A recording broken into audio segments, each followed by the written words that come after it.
now come to the Leader of the Opposition, the Right Honourable Keir Starmer. Thank you, Mr. Speaker. And following your opening remarks, I just want to say to the members opposite, theirs is the party of Winston Churchill. Our parties stood together as we defeated fascism in Europe. Now their leader stands in the House of Commons parroting the conspiracy theories of violent fascists to try and score cheap political points. He knows exactly what he is doing. It's time to restore some dignity. Mr. Speaker, one of the most absurd claims made on behalf of Operation Save Big Dog is the Prime Minister and the Chancellor writing in the Sunday Times that they are the tax-cutting Conservatives. Why do these alleged tax cutters keep raising taxes on working people? Prime Minister. Mr. Speaker, on his first point, I don't want to make heavy weather of this, but I am informed that in 2013, the Right Honourable Gentleman apologised and took full responsibility for what had happened on his watch. And I think, Mr. Speaker, that was the right thing to do. And Mr. Speaker, on what we're doing to tackle cost of living and taxation, Mr. Speaker, our COVID recovery plan is absolutely vital in helping people with the cost of living, lifting up universal credit payments, Mr. Speaker, by cutting the tax that people effectively pay, lifting the living wage, Mr. Speaker, helping councils with another £500 million for those who are facing particular hardship, Mr. Speaker. But what we're also doing, and this is absolutely vital, is increasing the number of high-wage, high-skill jobs in this country. 420,000 more on the payroll than there were before the pandemic began, because we've had the fastest exit from COVID of any European economy, Mr. Speaker, because we had the fastest vaccine and booster rollout. Keir Starmer. Mr. Speaker, it's not just the national insurance rise. Thresholds for income tax, frozen. A stealth tax on working people. The threshold for tuition fees, frozen. A stealth tax on working people. Local authorities forced to increase council tax, a stealth tax on working people. You can be as stealthy as you like, but you can't hide reality. We have the highest tax burden for 70 years. During the middle of an inflation crisis. So I ask the Prime Minister again, why do he and the Chancellor keep raising taxes on working people? Prime Minister. Mr. Speaker, what we are doing is helping people with the cost of living, cutting taxes for those on universal credit, Mr. Speaker, as I have said. Helping people with the cost of their fuel, Mr. Speaker, with the cold weather payments, the warm homes payments, Mr. Speaker, doing all the things that this country would expect, lifting the living wage, which this party, Mr. Speaker, introduced.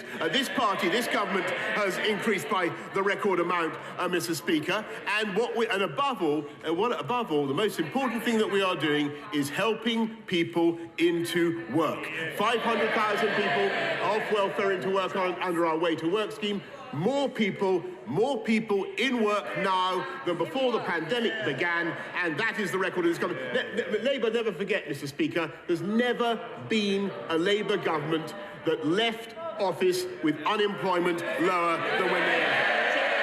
Check that Keir Starmer. Lots of words, lots of bluster, no answers. Word of warning. Word of warning, Prime Minister. That's not going to work with the police.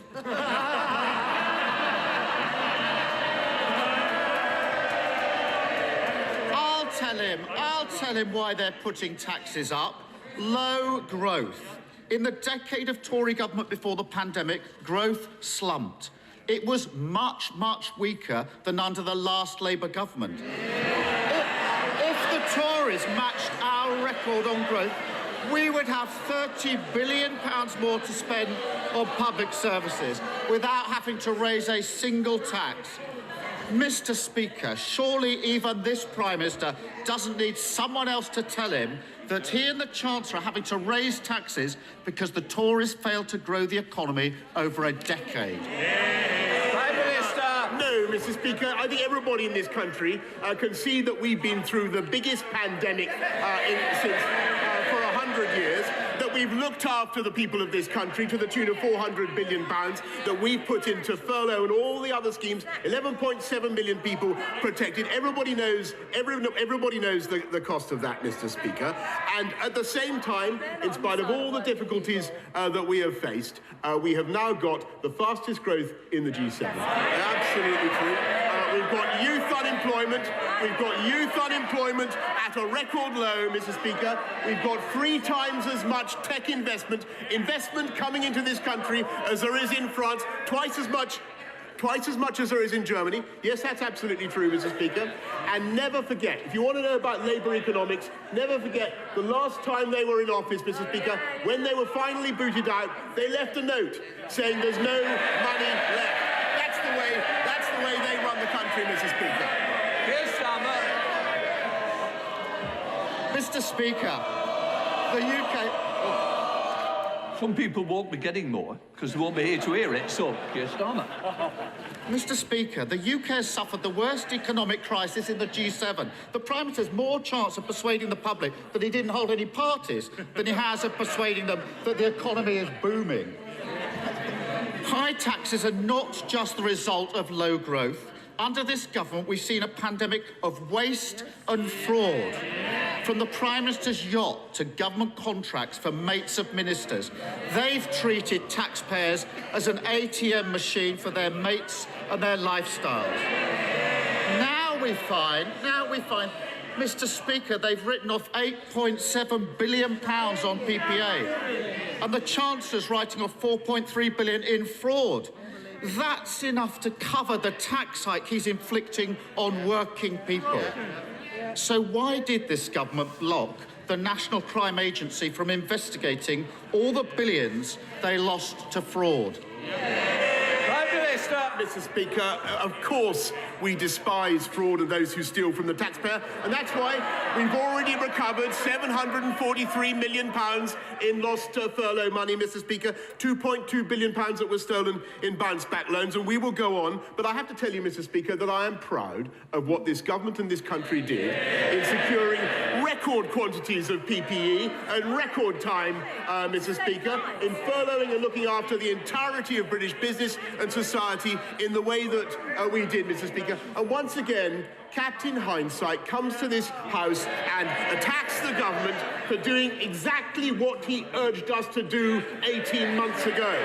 Mr. Speaker, it so happens that I found a letter. I've been rustling in my notes, Mr. Speaker. And I found a letter which I will place for your convenience in the House, in the library of the House, Mr. Speaker, from the Shadow Chancellor to my right honourable friend, the Secretary of State for Deluxe, suggesting that we could secure PPE supplies. This is on April the 22nd, 2020. Secure PPE supplies from from a theatrical costumier, and that we could get ventilators from a professional football agent, Mr. Speaker. No wonder under Labour, fraud was running at £21 billion per year, Mr. Speaker. I'm proud of what this government did to secure PPE, and I'm proud of the way we protected this country. Keir Starmer. Who wants to be the first to leave? Please put your hand up because I'm going to pick one of you. Keir Starmer. Mr. Speaker, the Prime Minister might want to sharpen how he answers questions under interview. He's going to need it in the next few weeks. Waste and low growth explain why we have high taxes, but they don't explain why it's always working people that are asked to pay more. Yesterday, he ordered his troops not to support a windfall tax on oil and gas companies. As a result, the country is missing out on over £1 billion we could have used to cut taxes on energy bills for working people. Today, he's ordering his troops to vote for tax cuts for banks. As a result, the country is missing out on another £1 billion we could have spent cutting taxes for working people. Why are the Chancellor and the Prime Minister protecting oil companies and bank profits while putting taxes up on working people? Prime Prime Minister. Mr. Speaker, let's just get to the heart of what this is all about. This is all about dealing with the consequences of the biggest pandemic this country has seen, with an unprecedented economic crisis in which the state had to come forward and look after the people of this country to the tune of £408 billion. But everybody can see the fiscal impacts of that. Shall I tell you what this government and this country is voting for and what we're doing? We're investing now in 45,000 more NHS workers, more people in our NHS this year than there were last year. 10,000 more nurses, 10,900 more nurses, about 5,000 more doctors, Mr. Speaker, 9 million more scans, 100 community diagnostics hubs to help people to get the scans and treatment they need. And the incredible thing, the lamentable thing is that the party opposite, the party of Nye Bevan, Mr. Speaker, voted against those funds, voted against that investment, and they would have made our COVID recovery impossible. What? Keir Starmer. Mr. Speaker, for all the bluster, the truth is the Conservative Party are the party of high taxes because they're the party of low growth. They are the party of high taxes because they're the party of eye-watering waste. Mr. Speaker, we know this Prime Minister has no respect for decency or honesty. I can take it when it's aimed at me, but I won't accept it when he gaslights the British public, writing absurd articles about cutting taxes at a time when he's squeezing working people to the pips. Isn't it the case, Mr. Speaker, that he and his Chancellor are the Tory Thelma and Louise, hand in hand, as they drive the country off the cliff and into the abyss of low growth and high tax? Mr. Gullis, I think you've been trilled for long enough and you don't want to be trilled anymore.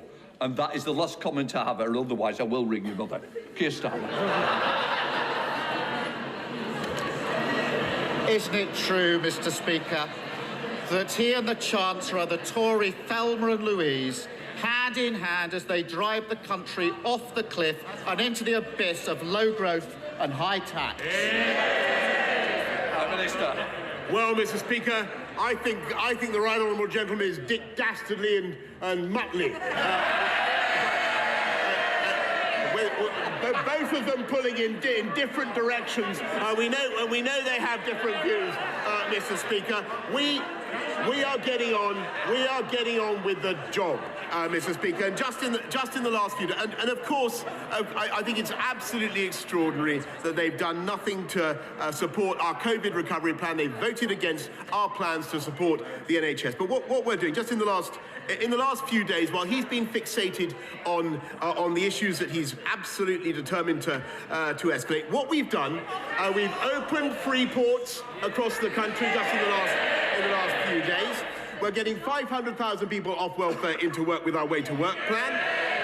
In just a few short minutes, Mr. Speaker, I hope he will hang around, because he will hear my right honourable friend, the Secretary of State for Levelling Up, deliver the long-awaited Levelling Up white paper, full of good stuff, including 55 education investment areas across our country, a wonderful moral and economic mission to level up and give opportunity across the whole country. A fantastic vision for this country, Mr. Speaker. They have nothing of the kind to offer the people of this country. Mr. Speaker, while we are getting on with coming out of COVID with the fastest economic recovery in the G7, the fastest, he would have kept us in lockdown, Mr. Speaker. We're fixing the NHS and social care when they voted against it, and they have no plan. And we are, well, Mr. Speaker, we are building a coalition. We are building a coalition. Just a minute. Prime Minister, I'm this way, not that way. Maybe Specsavers might be the answer to see where I am. And can I just say, Dame Caroline Dinenage is desperate to get the next question to you.